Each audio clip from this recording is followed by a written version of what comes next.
সবাই বলেন যে আমরা ধান ছাড়া আর কোনো বিকল্প কিছুই বুঝি না, আমরা ধানকে ভোট দিব ইনশাল্লাহ।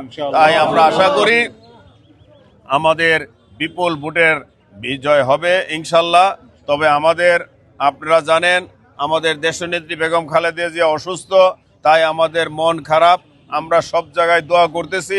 আপনাদেরকেও বলবো, আপনারা যেখানেই পারেন, মসজিদে, মাদ্রাসায়, গির্জায়, খ্রিস্টান, হিন্দু, মুসলমান সব ধর্মের লোকরাই আমাদের দেশনেত্রী বেগম খালেদা জিয়ার জন্য দোয়া করবেন।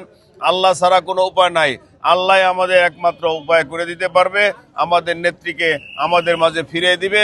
আপনারা সবাই আমাদের নেত্রীর জন্য রোজা রাখবেন, দোয়া করবেন, নামাজ পড়বেন। এইভাবে আমাদের সবাই যেন মিলেমিশে থাকতে পারি। আর আগামী নির্বাচনে ইনশাল্লাহ আমাদের বিজয় হবেই হবে ইনশাল্লাহ। শেখ মোহাম্মদ আব্দুল্লাহ ভাই এই মাটি ও মানুষের নেতা। তরুণ প্রজন্ম তাকে অত্যন্ত ভালোবাসে, তরুণ প্রজন্মের খুব পছন্দের লোক। তো শুধু তরুণ প্রজন্ম না, তরুণ প্রজন্ম থেকে শুরু করে বৃদ্ধ পর্যন্ত প্রত্যেকটা মানুষ তাকে অনেক ভালোবাসে। সে জনসেবামূলক অনেক কাজ করে, তার মাদ্রাসা আছে, স্কুল আছে, কলেজ আছে।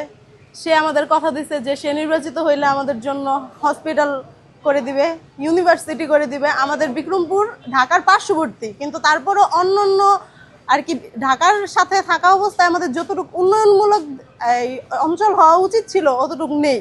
কিন্তু আমরা আশা করি আব্দুল্লাহ আঙ্কেল সে যদি নির্বাচিত হয়, অবশ্যই আমরা আমাদের এলাকাকে উন্নতশীল এলাকা হিসেবে করতে পারবো।